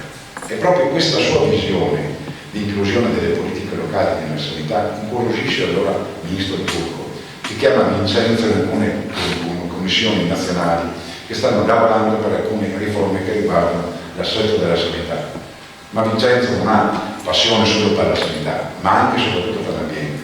Ambiente che riguarda il tetto del Po, certo, ed anche l'inquinamento ambientale. In uno dei suoi ultimi incarichi, espletato presso i comuni per conto di ANCI SA, Vincenzo va nei comuni per far conoscere i benefici dei parchi fotovoltaici e riesce a portare a casa risultati strabilianti. Aderiscono al progetto ben 92 comuni. Peccato che una legge nazionale sopprime i contributi e mette fine alle speranze di numerosi comuni del Veneto e dell'Italia.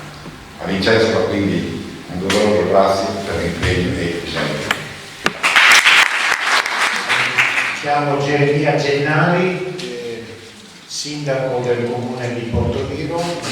negli anni 2000, è stato presidente dell'ente parco, l'ultimo presidente eletto direttamente dai sindaci, perché poi abbiamo vissuto delle fasi commissariali. Io avevo anche un video di qualche minuto, per ragioni diciamo di tempo, magari invece di farlo vedere per intero, cioè 10 minuti, lo faccio vedere 3 minuti, così riusciamo ad andare avanti un po' con la scaletta. Posso andare? Vai. Intanto condivido al 100% le emozioni, le cose che sono state dette sulla figura di Vincenzo. La mia e la sua storia l'abbiamo vissuta su sponde diverse, non solo del grande fiume, ma anche politicamente, ma non ha inciso per niente.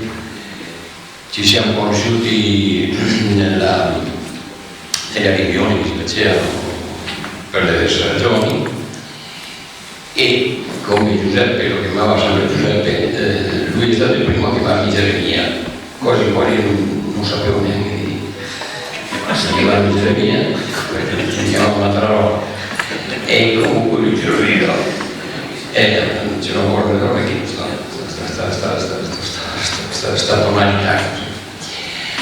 Ecco, il parco, e lì abbiamo lavorato a fianco, come si suol dire.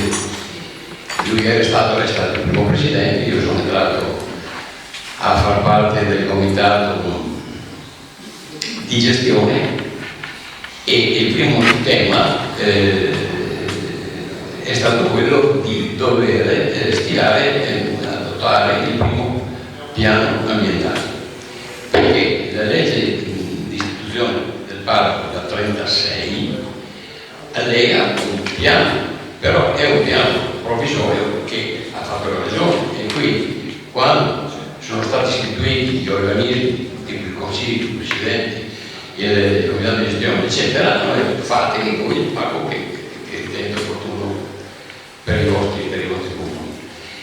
E quindi abbiamo fatto un bando precisamente nel 99, con la delibera numero 52, non me la ricorderei. E il bando è stato vinto da una società inglese, la Beck Conviction, che, e qua credo che molti di voi ricorderanno, e sta ricordando anche qualcun altro, dire che abbiamo fatto un percorso accidentato e dire che abbiamo fatto una città è stato molto più difficile e complesso, anche non dico pericoloso, perché insomma siamo ancora civili, però pesante sicuramente.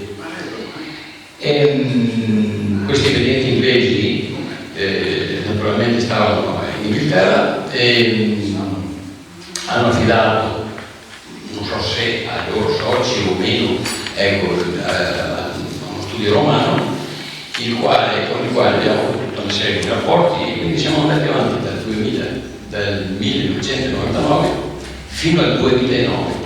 Adesso vado un po' fuori tema, perché a un certo punto Vincenzo è uscito dal parco, adesso non mi ricorderanno, eccetera, ma voglio concludere però questo cammino con 2 battute per far presto anche. Nel 2009 abbiamo licenziato l'azienda inglese, dicendo ascolta, vai a casa tua perché tanto qua non vogliamo niente. E abbiamo detto ai sindaci, ognuno prenda il suo piano, no, del tuo comune, e guarda dove ci sono delle modifiche da fare, le poi le mettiamo insieme come avete fatto voi con il piano d'arte. Allora, tutte le battaglie che sono state fatte sono state tutte inventate, perché il piano d'area stabiliva già tutta una serie di vincolistica, no? E la legge regionale stabilisce in un certo articolo, che non mi ricordo se sia il 18, il primo, il secondo, il terzo, stabilisce che il piano del parco non avrebbe portato una virgola in più di vincoli rispetto a quelli del piano d'area. E quindi gridare contro i vincoli è un fatto. E poi un vincolo è una cosa positiva, nel senso che se uno ha una casa storica che, ecco, se vuoi dare valore, deve essere vincolata nella storia, e quindi è quei beni ambientali e queste robe. Quindi non è una schiavitù così come era stato, si voleva far intendere, ma c'erano degli altri motivi che non è il caso di tirare fuori. E in più c'era anche un'altra questione in ballo, cioè si vociferava, almeno per me erano voci, che a livello ministeriale si voleva fare, prima della legge regionale, si voleva fare il parco nazionale. Allora, per scongiurare questa roba, nella legge regionale, quella 36 solita, è stato messo un altro articolo nel quale si diceva che comunque c'era l'obbligo, quel tempo, di istituire il parco interregionale. E così abbiamo eliminato la minaccia di quello nazionale. Naturalmente scritta nella legge, trovato le gambe, non sono un bel niente, perché si fanno tante chiacchiere, ma adesso vale per tutte le cose. E quindi siamo arrivati, io finisco il percorso del parco perché è una buona storia così, nel 2009, dove c'è stato un tentativo di golpe nell'ultimo giorno, dove Marino non sa benissimo, ma non dico niente perché il nome e cognome non è carino dirlo, no? E l'abbiamo portato in consiglio il giorno 12 di dicembre del 2012, dopo 15 anni qualcuno diceva che avevamo fretta. Dopo 15 anni, ma non so se sia una fretta, dopo 15 anni comunque so. E abbiamo provato il piano, eccetera, eccetera, è stato mandato in regione. Dopo non so più altro, però da quel che mi pare di capire, la regione non ha ancora approvato il piano. E ha fatto 25 anni. Punto. Una cosa invece piacevole, un'esperienza che ho fatto con Vincenzo, e quando l'Enel mi è passato per la testa di far funzionare la centrale a carbone.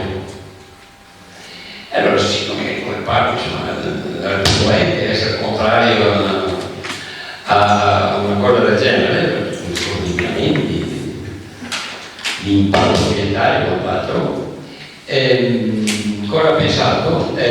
Ci ha organizzato un viaggio in Giappone e a Taiwan. E quindi abbiamo fatto questo viaggio, abbiamo visitato due centrali che avevano a carbone, una in Giappone e una a Taiwan. Siamo tornati, ci siamo divertiti, non abbiamo capito niente, per fortuna che la storia del carbone è finita e così abbiamo fatto un giorno, siamo stati, e quindi ci siamo anche divertiti, fra le varie desiderati, e quindi mi fermo qui.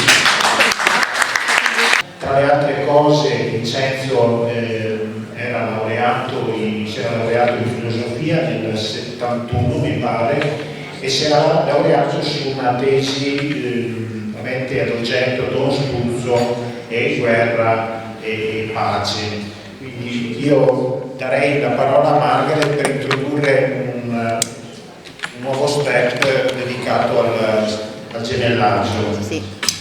Data l'ora io sarò molto sintetica perché ci sono altri due interventi e la conclusione dell'onorevole Diego Crivellari, presidente del FUR di Rovigo, e anche una lettura di una poesia di Vincenzo, scritta da Vincenzo, che leggerà Anna.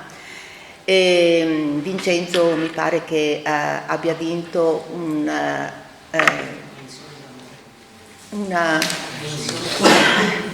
una menzione d'onore proprio per aver scritto un testo, diversi testi poetici, una raccolta di testi poetici. Quindi concluderemo questo incontro con la lettura della poesia che sarà letta dalla nipote, no? O da Anna, e concluderà poi Diego. Io mi limito semplicemente a dire due cose sul gemellaggio, perché è anche giusto dire due parole, perché Vincenzo oltretutto gli ultimi, cioè da diversi tempo, insomma, è andato poi ad abitare proprio nella cittadina di Omisali, con cui il comune di Taglio di Po si è gemellato. Commovente rito funebre si è svolto là e devo dire che in quell'occasione ha ricevuto anche notevolissimi apprezzamenti dai cittadini di quell'isola, ed è stato molto commovente anche il momento in cui gli hanno suonato coi violini O Sole Mio. A ricordare non solo il suo paese di origine, Cava dei Tirreni, ma anche il Delta, alla fine il Delta che Vincenzo ha sempre amato. E quindi è stato lì che abbiamo ideato, Pierluigi, io, Laila, nostro sindaco che era anche presente a quel rito, di preparare un incontro come questo per consentire ai cittadini tagliolesi e a tutte le persone che lo hanno conosciuto di dare un ultimo saluto a Vincenzo, e mi pare che stiamo onorando davvero la sua memoria con tutte le vostre testimonianze, e vi ringraziamo tutti per tutte le parole che avete detto nei confronti di Vincenzo. Sul gemellaggio proprio due parole. È stato in occasione della guerra nell'ex Jugoslavia nel 1991, alcune famiglie tagliolesi avevano contatti con i cittadini di Omisali, perché Omisali era una cittadina di 700 abitanti e aveva avuto 2000 profughi da Vukovar, da una cittadina di Vukovar che era in guerra. Omisali e queste famiglie hanno coinvolto il parroco di allora, che era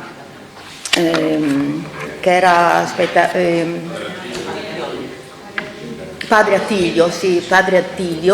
Attilio, e con la Caritas si sono organizzati molti contributi, medicine, viveri, e le persone, in modo particolare Beppe Crepaldi e Alfredo Dorigo e altre persone del paese, facevano la spola spesso ogni fine settimana per portare questi aiuti.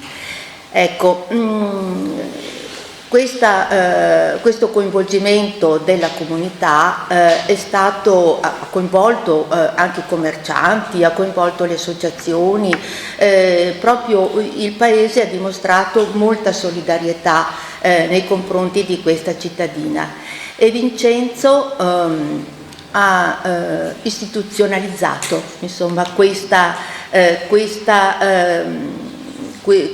amicizia che intanto si era creata tra le famiglie di tagliolesi e le famiglie di Omisali. E Vincenzo, con il sindaco di allora che era Anton Dujmovic, scusate, guardo Anna perché se pronuncio bene il cognome, si sono incontrati e hanno deciso proprio di istituzionalizzare questa comunanza, diciamo, tra i due paesi. E così è venuta la cerimonia del gemellaggio il 12 settembre del 1993. L'abbiamo vista all'inizio. Vincenzo, dicevo prima, ha ricevuto molti apprezzamenti, e tra cui anche la cittadinanza onoraria, nell'occasione di una cerimonia che è avvenuta in una località archeologica Pulpinium, di nome Pulpinium, dove lì c'erano i resti, e ci sono attualmente i resti di una basilica paleocristiana del V secolo, e poi diventerà un monastero benedettino. Vincenzo si diede da fare anche per fare in modo che Pulpinium diventasse patrimonio dell'UNESCO, tanto per dirne una. Ha avuto anche incarichi di prestigio dal comune, diciamo, di Omisali, ma anche dal Parlamento proprio della Croazia, quindi si è occupato anche di tematiche ambientali anche in quel paese. Passo per l'ultimo.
Gospodin gradonačelnik, prigodnu besedu, obratite se vama prigodnu besedu.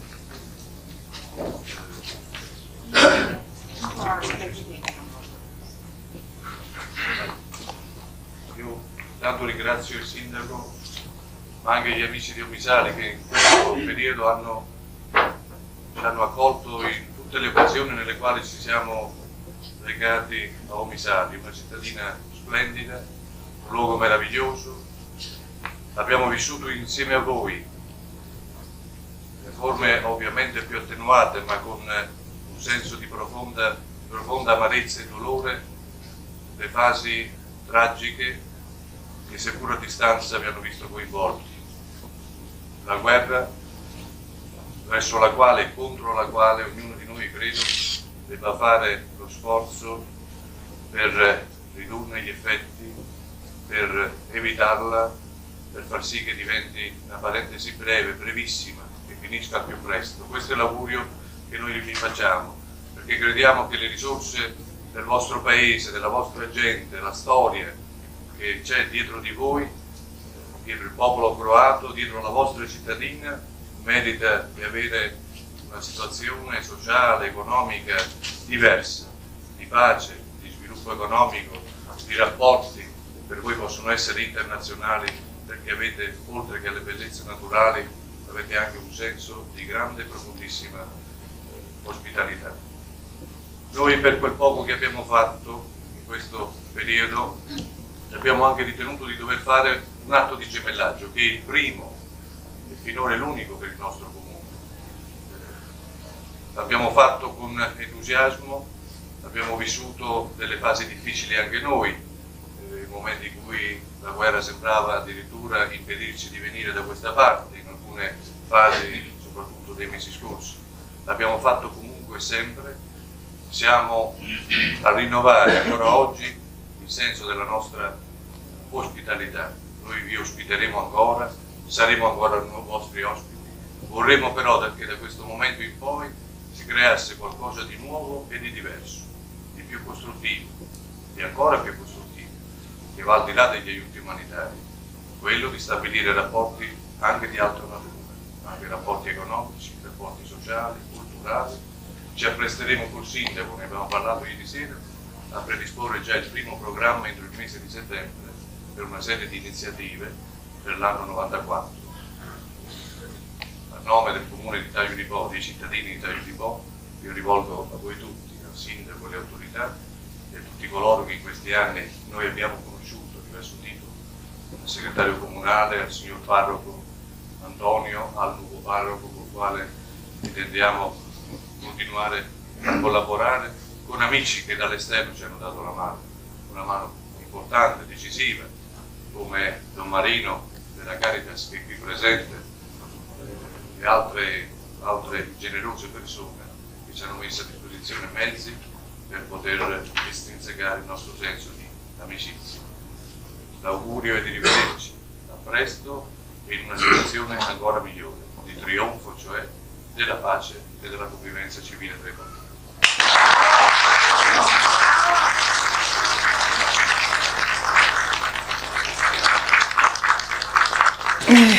Mi è doveroso anche ricordare che dopo l'istituzione del gemellaggio si sono formati anche i due comitati del gemellaggio, uno Amici di Omisali qui a Taglio di Po con presidente Renzo Ferro, ma l'anima del gemellaggio è sempre stato, cioè di questo comitato è sempre stato Beppe Crepaldi, che ancora oggi porta avanti.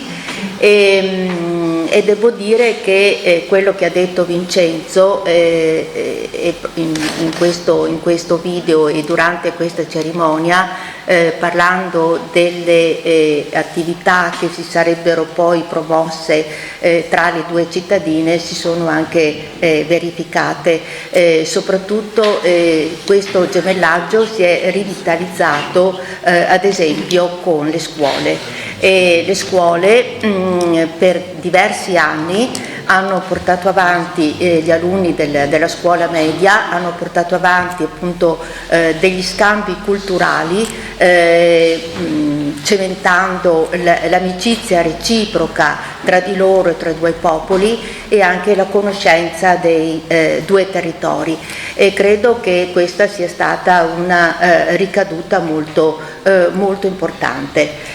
Mi fermo qui, la parola a Diego e poi a Danna. Sì, prenderò pochi minuti perché è già stato detto tanto. Io intanto mi congratulo gli amici di Vincenzo della Fondazione dell'Arca che hanno organizzato questo momento, anche per il modo in cui hanno scelto di parlare di una figura come quella di Vincenzo Melone. Il ricordo personale, però anche il segno di una politica che ha lasciato tracce vere e tracce profonde anche a distanza di decenni. Insomma, oggi lo si è detto, l'hanno ripetuto un po' tutti i protagonisti entro questa fase storica, e dall'altra parte anche una politica come esempio. Penso che a tutti quanti sia rimasto impresso il discorso di insediamento consiglio comunale fatto da me come sindaco, che abbiamo ascoltato tutti quanti, e probabilmente oggi chi è disabituato un po' alla politica più vecchio stile, mi si conceda, rimane impressionato prima di tutto dall'eloquio, dalla capacità, come si diceva, retorica. C'è sicuramente anche questo, intendiamoci, ma soprattutto c'era una capacità di leggere la realtà, una capacità di leggere la politica come possibilità concreta di trasformare la realtà. La politica, come direbbe un cattolico, che non sono come forma altissima di carità, quindi aggiungo la politica come cosa in cui puoi credere fino in fondo se è una cosa che non riguarda soltanto il tuo destino personale o una scelta personale, ma riguarda la collettività, il contesto che sta intorno. Quindi penso che da questa serata usciremo sicuramente tutti quanti più ricchi. È stata piena anche di momenti, devo dire, commoventi. Io ho conosciuto personalmente Melone nella seconda fase, possiamo dire, di questa storia, quella in cui il grande, se dicevo, Partito Comunista ormai era, come dire, si era trasformato, era diventato altro, c'era già il PDS, e però ho fatto in tempo a respirare un po' di quell'aria che faceva riferimento Vidali e non solo, insomma, no? Una fase storica anni 90 in cui i sindaci, le amministrazioni del Delta si sono messi insieme e hanno cercato di guardare non soltanto al proprio porticello, ma anche di lavorare insieme e di guardare le generazioni future. Tema del futuro dei giovani che ritornava ancora in quel discorso a cui facevo riferimento del primo elemento da sindaco. E quindi c'è sicuramente la gratitudine per un pezzo di storia, non soltanto per una vicenda individuale che è stato portato all'attenzione di tutti noi, e anche, devo dire, un pezzo di storia che non deve e non può essere, diciamo, dimenticato nemmeno in futuro, per le tracce che ha lasciato. C'è, credo, in tutti noi oggi quasi un velo di rimpianto, questo indipendentemente anche dalle appartenenze politiche o parapolitiche o ideologiche, rispetto a una politica che veniva fatta con quel rigore, con quell'integrità, con quell'onestà, con quelle idee, quella capacità di credere fino in fondo a quello che si faceva. Oggi siamo abituati a definirci un po' tutti civici o quasi civici, vediamo campagne elettorali fatte con grande dispendio di energie e risorse, Cadillac, eccetera. Poi però quando arrivi a quell'incarico, diventi sindaco, diventi altro, e allora che cosa puoi fare? Cosa sei chiamato a fare? Cosa rimane di questo, diciamo, successo elettorale? Invece abbiamo riscoperto, ecco, con le tante testimonianze di questa sera, una politica dei pensieri lunghi, una politica che aveva un pensiero ed era orgogliosa di averlo. Lo dico oggi, insomma, in una fase storica in cui molto spesso si usa in maniera sprezzante un epiteto intellettuale, l'uomo di cultura per stato A, il filosofo, eccetera, insomma. Rivendicare di avere appunto un pensiero oltre che un ruolo che si sta ricoprendo. Dall'altra parte, ecco, è esemplare anche la giornata di oggi per il modo in cui si è tratteggiato questo itinerario biografico, perché un uomo del Sud, un insegnante, un uomo di cultura, un intellettuale, sceglie di abbracciare l'impegno pubblico a 800 km da casa, dove appunto è giunto per ragioni professionali. Vorrei dire che lo poteva fare perché esisteva una politica diversa, appunto. Esisteva peraltro anche un partito comunista che è stato in questo paese, oggi che questa storia è un po' sottrattata come modello, è stato un forte elemento di civilizzazione per tutta l'Italia. Che cosa aveva in comune la visione del sindaco che abbiamo sentito più volte intervenire e quel partito con la storia? Una profonda matrice umanistica, un profondo rispetto per l'uomo e da qui per l'ambiente, per la politica, per le istituzioni. Oggi queste cose le sentiamo sicuramente meno, se pensiamo a campagne elettorali fatte di offese, insulti, eccetera, eccetera. E quindi io penso che sia francamente impossibile chiedermi di chiudere questa riflessione, perché credo che dovrà andare avanti per non perdere quella testimonianza luminosa che è stata di Vincenzo e soprattutto per difendere questa storia che abbiamo incarnato in maniera veramente esemplare. Grazie. È la nipote di Vincenzo, è la figlia di Wanda. Leggerà una lettera delle figlie di Vincenzo in memoria del papà. Sì. Del nonno? Del nonno? La lettera alle figlie. Parte sì, di Mezzemio, ed è stata già letta al funerale, quindi magari qualcuno l'ha già sentita. Però. Seconda stella a destra, questo è il cammino, e poi dritto fino al mattino. Non si sente? Non sente niente, mi prendi il microfono che è meglio. No, sente. Sente? No, prendi quel microfono lì, guarda. Sordo lui, Francesca. Diciamo però all'inizio. Ok, allora dicevo che leggerò una lettera che è stata scritta da parte di mia mamma e di mia zia, che sono poi le figlie, ed è stata poi già letta anche al funerale, quindi magari qualcuno l'ha già sentita. Seconda stella a destra, questo è il cammino, e poi dritto fino al mattino. Poi la strada la trovi da te, porta all'isola che non c'è. Così cantava Edoardo Bennato, e tu, papà, giovane e brillante uomo, ne ascoltavi la melodia, non immaginando che un giorno queste righe avrebbero raccontato qualcosa di te. Ora sei tra le stelle, non forse proprio la seconda e certamente non a destra, ma comunque nel luogo in cui i desideri sembrano potersi tutti realizzare. La tua strada l'hai sicuramente trovata, senza perderla mai più, ed è stata quella dell'onestà, dell'integrità morale, dell'altruismo e della generosità nella loro massima espressione. La valigia che ci lasci sulla strada della vita è piena di questi tuoi importanti insegnamenti, della tua incredibile vitalità, nascosta anche nel filo di voce dei tuoi ultimi sofferenti giorni. Nemmeno la sofferenza ti ha impedito di continuare a pensare, ad inventare e a progettare. Solo le menti mediocri si fermano alla realtà per come appare e non vanno al di là per cambiarla, per migliorarla, per reinventarla. Tenace e caparbio, fino alla fine, hai continuato a credere che il mondo si potesse migliorare, lasciando trasparire tutta la tua innocenza, insolita per chi, come te, aveva percorso già buona parte del cammino dell'esistenza.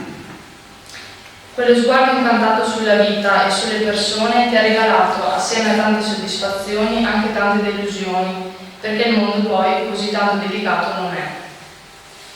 Ti ha messo a dura prova, sbattendoti in faccia che la passione sincera per il tuo lavoro, la devozione assoluta al tuo credo politico e un grande coraggio non erano abbastanza. Allora tu hai scelto di andare dove Peter Pan viaggiava ogni notte, giungendo nel luogo in cui chiunque può ricercare di nuovo armonia e felicità, che seppure non raggiungibili, paiono a portata di mano. Là dove può stare solo chi crede che si possa guardare oltre e scovare nuovi orizzonti, senza autocondannarsi a vedere solo l'ordinaria realtà. La tua sconfinata capacità di sognare e il tuo continuo bisogno di utopia, come forza trainante della tua esistenza, ti hanno portato qui, sull'isola che non c'è. Buon viaggio, papà. Dante Tony.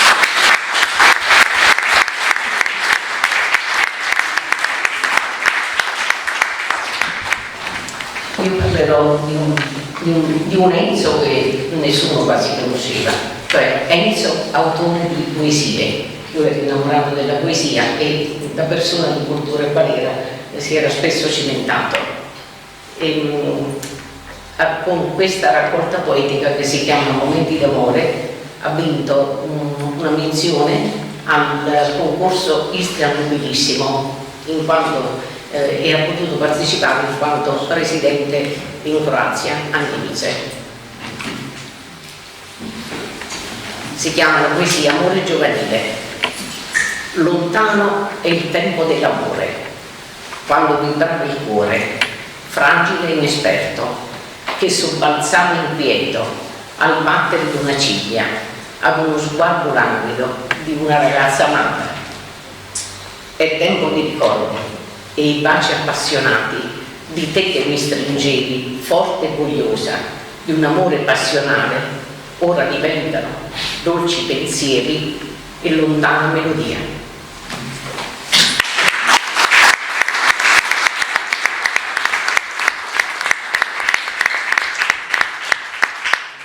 Questa invece è quella con la quale io voglio dare l'ultimo saluto.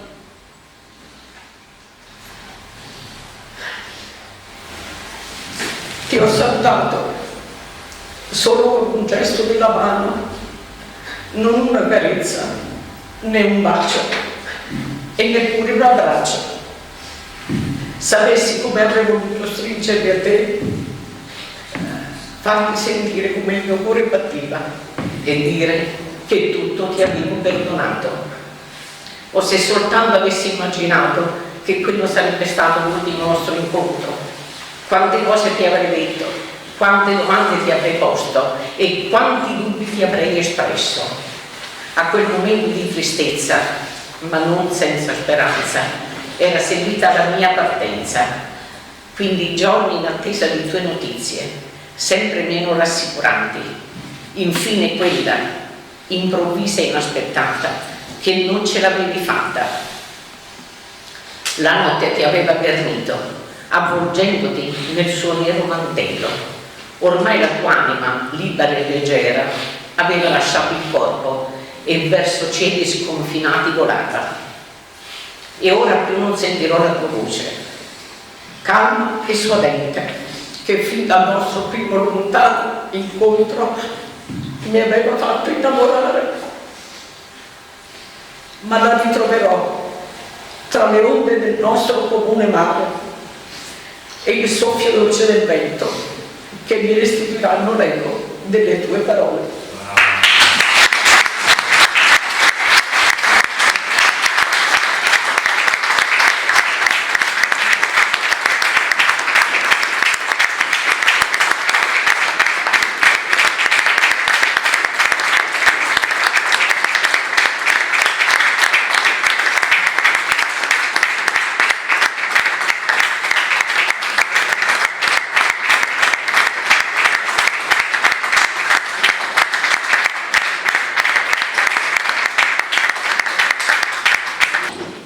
Dover parlare in pubblico per noi è una sofferenza, però era doveroso ringraziare non solo chi ha organizzato questa bellissima serata, ma tutti voi che avete partecipato e che, dicevo con Wanda, in fin dei conti sono le facce che noi abbiamo visto attorno a papà fin da quando eravamo piccole, quindi eravamo certi che sarebbero intervenute queste persone, insieme ovviamente ad altre. Per noi veramente è doveroso ringraziarvi e in qualche modo non avevamo preparato niente, perché sapevamo che il ritratto di papà si sarebbe autodelineato attraverso le parole delle persone che l'hanno conosciuto, e ne è venuto fuori esattamente il ritratto che immaginavamo sarebbe uscito, quello di una persona onesta, integra moralmente fino all'osso, e che ha pagato in senso proprio e lato affinché le sue idee venissero portate avanti e realizzate. Niente, per questo vi ringrazio, perché portiamo con noi tanti episodi, tanti ricordi che mai avremmo conosciuto se non fosse stata per questa serata, quindi grazie ancora. Aggiungo solo 2 parole. Volevo ringraziarvi perché ne emerge una serenità, cioè per la prima volta un senso di pace che abbiamo per aver fatto una sorta di sacrificio che però viene ripagato in toto, cioè vedere le persone che comunque manifestano gratitudine e riconoscenza per una persona che per noi comunque è stata d'esempio è fondamentale, ci dà pace e serenità. Grazie.